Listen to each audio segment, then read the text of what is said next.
This is the Global Podcast Network, where executives and professionals connect, share, and inspire. Stay tuned for the conversations that drive success.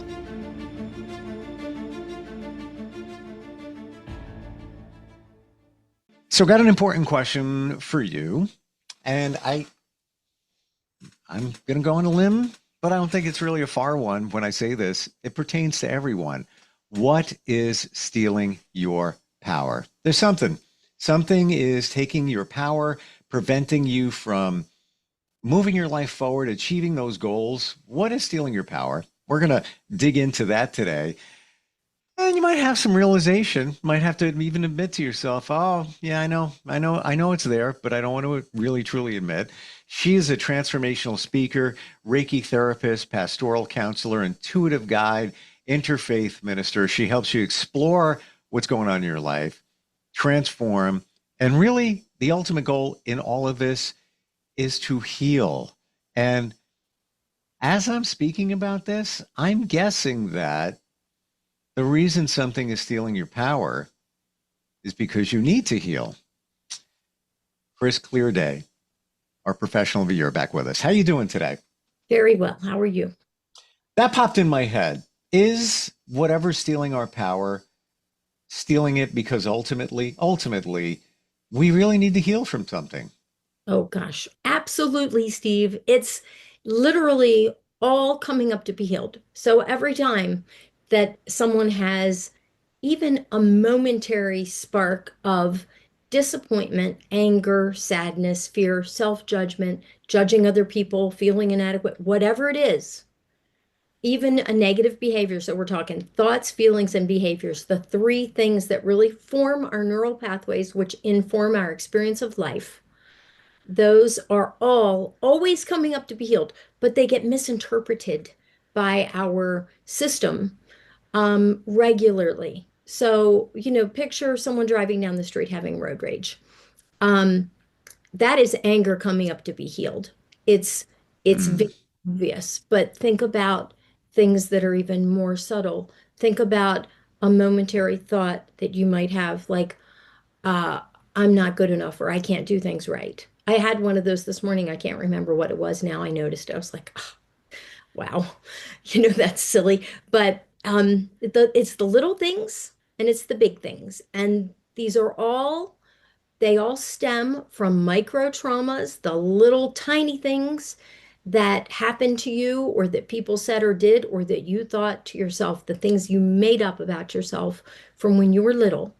And just to catch up from last week, we're really exploring how our 3-year-old wounded child self wrote the story of our life and weaved, the wounds in throughout the fabric of the story. And last episode, we really talked about how important it is to be careful where you point your periscope, because you will always find what you look for. And I mean, you will always find what you look for. So begin to look for different things. Look for the good. Don't focus on the bad. So it turns out that it's a combination of two things, okay? It's our personal perspective. That's the angle at which we see things. And it's our perceptions, the filters we see through. So by really taking responsibility for these two things, we can learn how to basically turn breakdowns into breakthroughs and create positive life lessons from the tragedies or even from the traumas. But, you asked that question last week. It's all about what's stealing your power. And I think that that's really the thing to talk about today, because we can explore how we sabotage our own experience of life by focusing on the wrong things. So I want to just briefly go back to the periscope. And just to refresh everyone, what is a periscope? Think of the submarine. It's underwater, and then it puts this thing up, which is really just something to view all around you. Take a look, and then the periscope can go down as you move forward in the water. That's you moving forward in life. Now you put your periscope up, you're looking for something. Mm-hmm. I get that you're going to find what you're looking for. Why is it bad to look? Why is it bad? Or are you saying that if you're looking for some negativity, well, you're going to find negativity? Yeah, it's good to look. It's just you have to be careful what you're looking for. So I'm all for seeing what's really there. The question comes in of, how is your perspective and your perception affecting what you're seeing? Like we are the seers without even knowing. Like our brains are interpreting data all the time. The question is, what are we interpreting that through? I mean, we're always interpreting through our background of experience, which is informed by trauma. So to Hmm. clear, obviously the goal is to heal, like you said, and to clear out the trauma, which of course most people do not know how to do. And it's not readily available in our world, even. There are many ways to do it, but most people don't know that it's even possible to heal from your trauma. I mean, heal, let it go, have it not held in your cellular memory, have it be free inside of you so that you can get back to who you're meant to be, your true nature. So, one final thing on the Periscope. Yeah. When you're looking, you're really looking through the lens of that child potentially.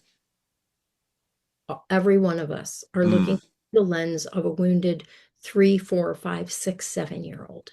So I heard this today. I want your thoughts on it. Kind of know what your answer is going to be, but I heard that the brain is done making all the adjustments, the perceptions.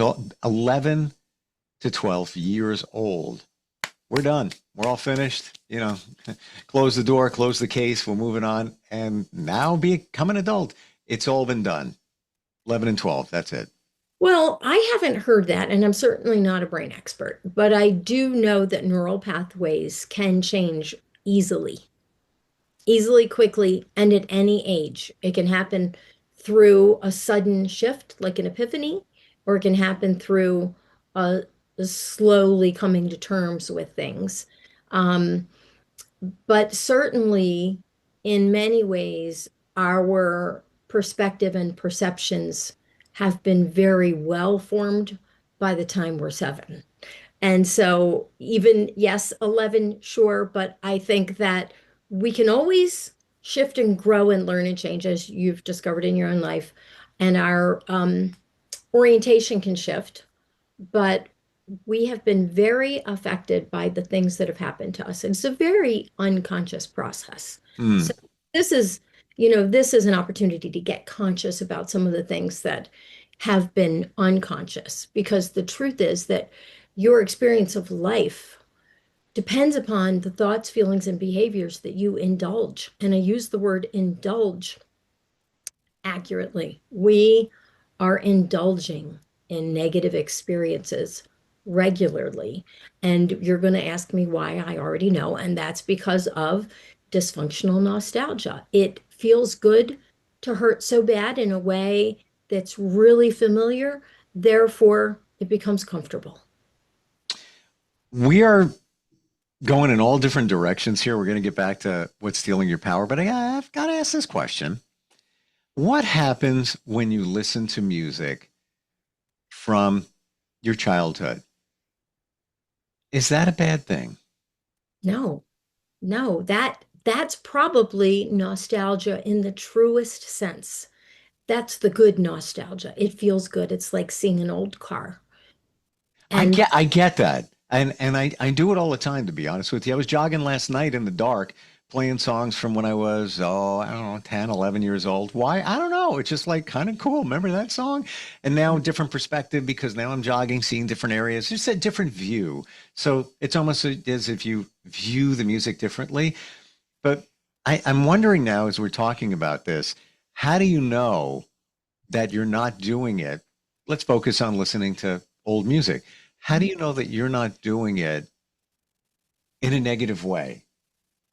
well, it depends on your response. And this could be more of a visceral response where you feel it in your body.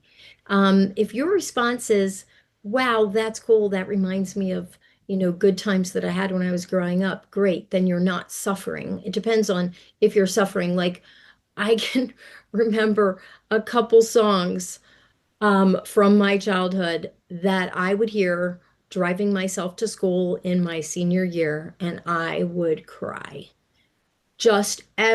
They were on every day. It was great. It was an opportunity to cry every morning before school, get it out. I was Mm, going through so much. I would have been categorized as homeless. By some standards. It was a rough time. And, like Sister Christian, Jesus, I don't even know who. that would be Night Ranger. You're Okay, motoring. yeah. And there were others that would just make me cry. So if I listened to those songs now and I suffered my, if my old trauma came forward and I suffered in it, then that could be not healthy. However, if I allowed myself to suffer in it so that I could move through it and heal with that song or through that song, then it's fine. It depends Mm. upon your intention. Um, I know that we're gonna get. I'm gonna do this right now. I was gonna wait before I brought this up, but now I'm seeing it differently, and we're gonna maybe potentially mention um, the difference between perspective and perception, right? So I got a download here. I Okay. was thinking of a song from very early in my childhood. And when other people hear this song, oh, it's a great, I love it song. I don't view it that way. I think it's a sad, negative song. And the one I'm referring to is Summer Breeze by Seals and Crofts. Uh-huh. And and I've had this conversation with many, and oh yeah, it's a great song. It's about summertime. When I hear that song, see the curtains hanging in the window in the evening Friday night, blah blah blah. I'm gonna be honest with you. I picture my mom lonely at home, even when I was a kid. My parents got divorced when I was little. I picture that. And just the texture of the song, to me, it's sad. When it comes on, click, I shut it off. I don't want to hear it. Doesn't do it. I don't feel like summertime joy. Yeah, it's great. I don't get Right. that. And I think that may be the difference between perspective and perception. Would I be in the zone? Absolutely. And it's so that's a really clear example. And that is where, you feel one thing where other people feel something different. So absolutely. And, it's just like a rainy day. Some people, some people will see the rain coming down. Some people will focus on the clouds. Other people will hear the raindrops. Other people will smell the smell of fresh rain. Mm-hmm. Whether or not that makes them happy or sad is different. So then some people look at the rainy day as an opportunity to curl up with a good book. Other people feel depressed by it. Mm-hmm. Yeah, no sun. Kind of depressing. Can't go outside. Can't do Yeah, something, whatever. And then right. you look at, here we go, back to music. Another rainy day in New York City, Chicago, top 10 song. It's happy. It's got sort of a salsa reggae beat. Brr-da-da-da-da-da. Another rainy day in New York City. Yeah, It's a good song. Yeah, I like it because it takes what could be negative and positive. But then again, that's the difference between perspective and perception, seeing it in a different way. What is the difference? Can we just, blanket that and then move on to what's stealing power? I would say that if we want to connect the two concepts, we would say that our perspective is the personal lens that's shaped by our past experiences, values, cultures, and beliefs through which we interpret what we perceive. So our perspective is informed by our perception, and our perception is informed by our perspective. I mean, it's fascinating, and it's very much under our radar. Yeah, I'm going to move on from the music thing, but I've been stuck on this song by Collective Soul, Where the River Flows. I just think I don't know, I love the beat. I love the guitar and everything. Never really listened to the lyrics. And then I started, digging a little bit deeper into it. And I shared it with some. And there's one lyric, pain is a poison I digest. Oh, you know what? I was planning to say on this podcast today that our thoughts, feelings, and behaviors often are poison. And, like they say, very well-known saying, I don't know who said it, anger is like drinking poison and expecting the other person to die. Yeah. But the problem is that we're ingesting these thoughts, feelings, and behaviors. Yep. Like, Yep. yes, okay, it's unconscious, but the truth is that no one else is thinking our thoughts, no one else is feeling our feelings, and no one else is is performing our behaviors. They're all generated internally. The good news, we're 100% responsible for them. The bad news, we're 100% responsible for them. We have all the power. Once like if you're going through life and you don't know you have the power, you ain't going to have it. But in this case, if you're knowing and you're learning that in fact you've got the power, then you can actually harness it and use it to your best, to the Mm-hmm. to the betterment of your family, your friends, your workplace, your life, your community, your neighborhood, your world. See, even that lyric, pain is a poison I digest, I don't look at that in a bad way. Back to perception and perspective. I look at that as, yeah, all right, pain, it's a poison, digest it, it's out of me, it's out of my system. Yeah, it's gone. I took care of it. It didn't take me down. But, I sent that lyric to a few friends, like, yeah, it's a cool song. And then, are you okay? Like, yeah. I'm like, I'm fantastic. I'm at the gym. I played it 10 times. What a great song. The riff. Oh my God. And the song is Where the River Flows. It's about a journey, taking it, moving your life forward in a journey away from things that don't support you. So stealing our power, what are some examples? And again, we go hypothetical on this one, if you will, for Yeah. better understanding. What could be stealing our power? Okay. So any thoughts? Well, I always say that the thoughts lead to the feelings, which lead to the behaviors. Okay. So we're going to start with thoughts because they're at the beginning. So let's say you have thoughts like you're not enough in some way. And that is a long list. And pretty much everybody has a version of this. Sure. Not smart enough, not rich enough, not in shape enough, not beautiful or handsome enough, not funny enough, not educated enough, not nice enough, not strong enough, not well spoken enough, not successful enough, not whatever enough. Okay. So that's a long list, but you can ask yourself about what it is for you. What particular thoughts are you feeding yourself on a regular basis that you haven't even noticed they got by the gatekeeper, which of course is you, your conscious mind. And so um, then you would ask yourself, well, do you have any questions about that? So that's the realm of thoughts. Hmm. Because we'll go to feelings next. So those are the thoughts that come up. We have, if you're alive, you identified it, you related to at least one of those thoughts. So the thought comes up. Now what happens? Okay, so then the feeling will follow. And and if it's a thought that pops in once, then the feeling probably won't last for long. But if it's a thought that you have had repetitively through your life, and then it's going to anchor into a feeling that then you will be likely to feel throughout your life. And that will lead to behaviors that will disserve you. So we're talking about the things that disserve you. Of course, there's a million things that serve you. We don't have to focus on them. We're just talking about what doesn't work. Okay. So the feelings that could come out of those kinds of thoughts, the not enough thoughts, would be feelings of insecurity, worthlessness, inadequacy. You see, those three are basically the same, but how someone anchors into it will vary from person to person. So even the word insecurity has 1,000 flavors, just like 1,000 different recipes for vanilla ice cream, 1,000 different styles of jeans. Okay, so we'll take a general category: insecurity, worthlessness, inadequacy. Maybe instead it's shame, guilt, regret, embarrassment. Maybe it's fear, anxiety, sadness, hopelessness.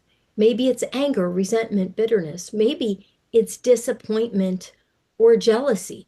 It could be anything. It's any negative feeling that arises for you. And that's what we need to just notice. Become aware. Don't wear blinders. Take off the blinders. It's like it's right there in front of you. It's running your life, but from behind the scenes. It doesn't get a lot of airtime because it doesn't know it's there. How do you identify them? Where do you find that to come up to say, oh wait, I gotta keep that in check over there. I think the best way to do that is to just inquire within. And sure, writing things down is always helpful, but ask yourself, what are my negative thoughts? Write them down. What are my negative feelings? Write them down. And then the behaviors are going to follow from those thoughts and feelings. And these will be things that you've been doing for a lifetime. So those are the ones we're looking for.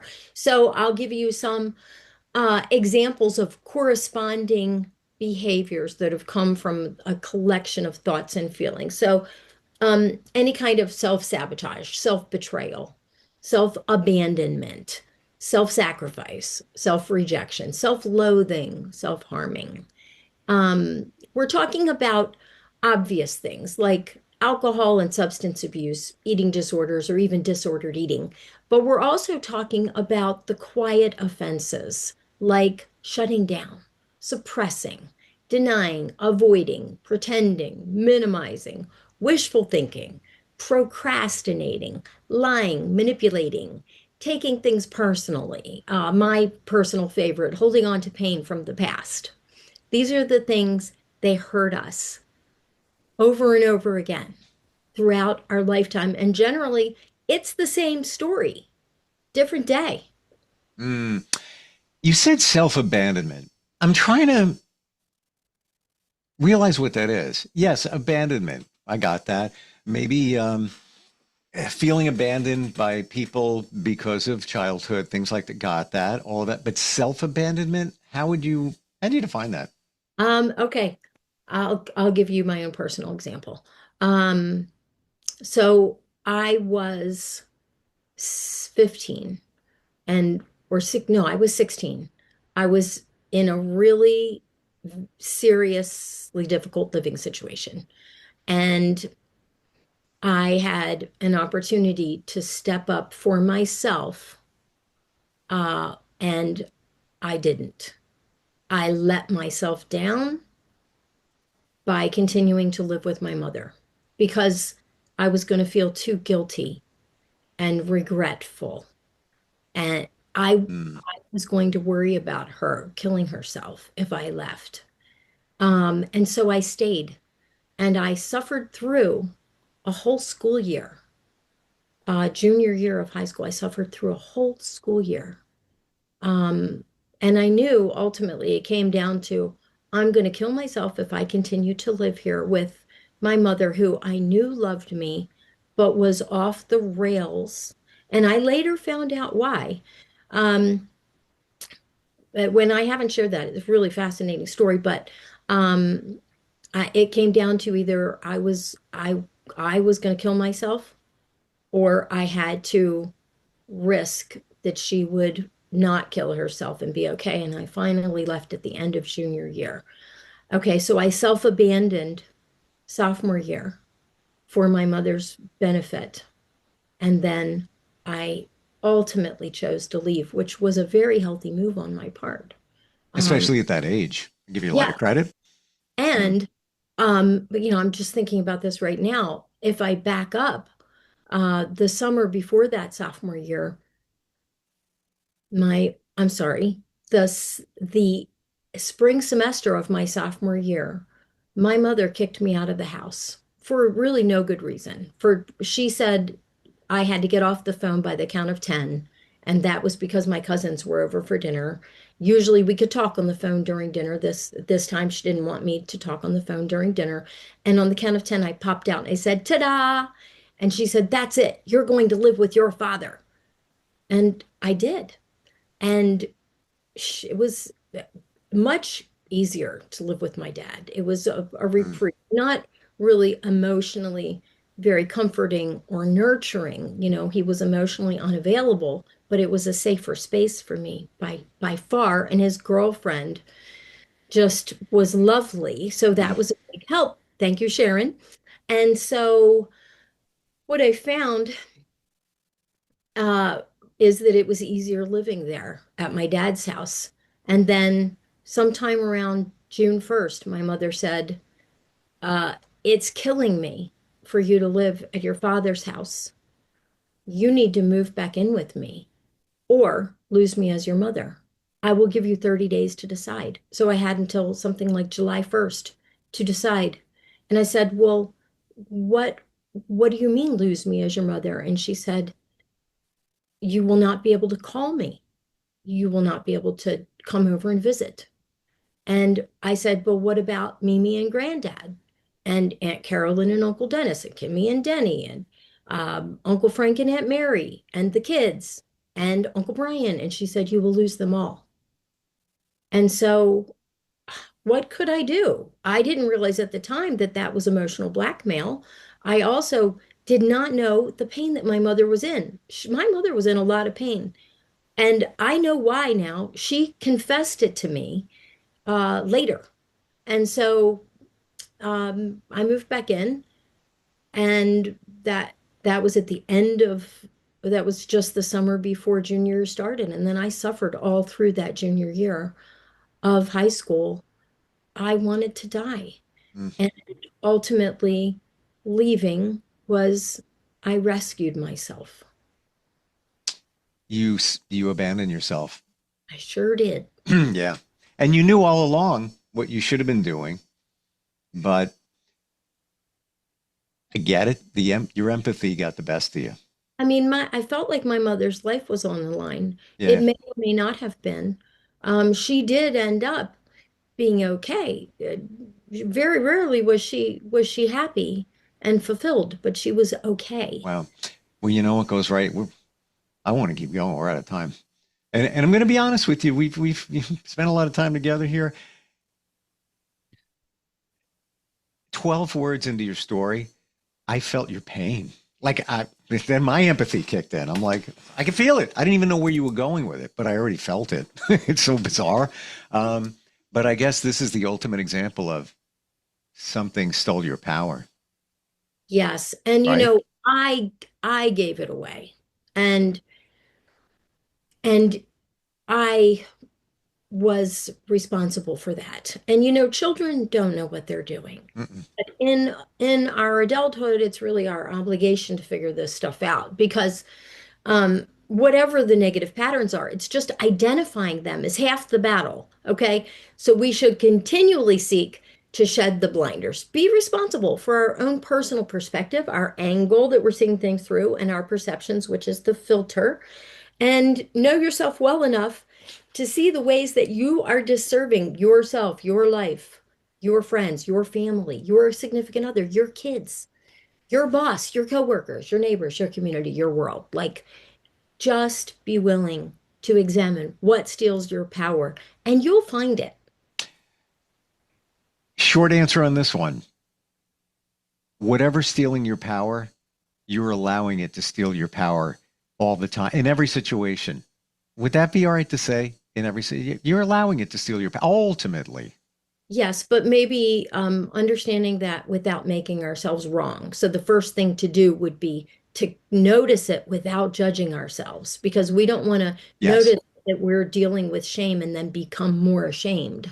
In your situation with your mom in high school, you didn't do anything wrong, but you allowed your power to be stolen. Mhm. And when we identified the reasons for the care and love of your mom at that time, Right. and so no judgment whatsoever, but ultimately, then not easy, not easy, not easy, not easy, or any other situation, we allow it to happen. We allow it to happen. We have the choice. You had a choice. And again, I'm not, you made the choice that a 15, 16-year-old is going to make Right. based on the information that you had. So no judgment, but I think ultimately myself included. We allow things to steal our power. We always, as we've said from day one here, Right. you always have a choice. I think that I think children don't have choices, true freedom, but I think that around the age of 16, it begins about the age of accountability where we can begin to be responsible for the things that we are doing. Yeah. And this is all about, it's not about making ourselves wrong. It's just No. about building new healthy neural pathways so that you can catch what you're doing wrong, so that you can counter it with an apology to yourself, and then you can reframe it in some way to build the deserving neural pathways. I deserve peace right now. I deserve to feel good about myself right now. I deserve to live a life I love. I deserve to love the life I live. Like, keep on, look for the positive, look for the things that don't work, find them, identify them so you can work with them to transform them into positive things. And seek help. You See, can't do it alone, no, it's hard to do this alone because personally our perceptions are so solidified and our perspectives are so solidified that we can't pierce that shield. So yes, How do, meaningful partnership. how do we find you? Like, you are so plugged into all of this and helping people make change and change the way they think, change those pathways. Your website is your name, right? Yeah, chrisclearday.com. You can call me, text me. You can email me, though I don't prefer email. If you want to email Steve, Yes, instant yes. feedback Steve at gmail.com. If you have a question and or comment, and it can be anonymous, that's okay too. Chris, as always, thank you for today. Thank you for the insight, your transparency. We learn from other stories, and love you and truly appreciate it. Thank you, Steve. I cannot imagine doing this journey with anyone else. It has been fantastic. I share it with many, and I really mean that, personally, professionally, broadcast wise, all of it. And looking forward next time we get together. Thank you. Me too. See you. This is the Global Podcast Network, where executives and professionals connect, share, and inspire. Stay tuned for the conversations that drive success.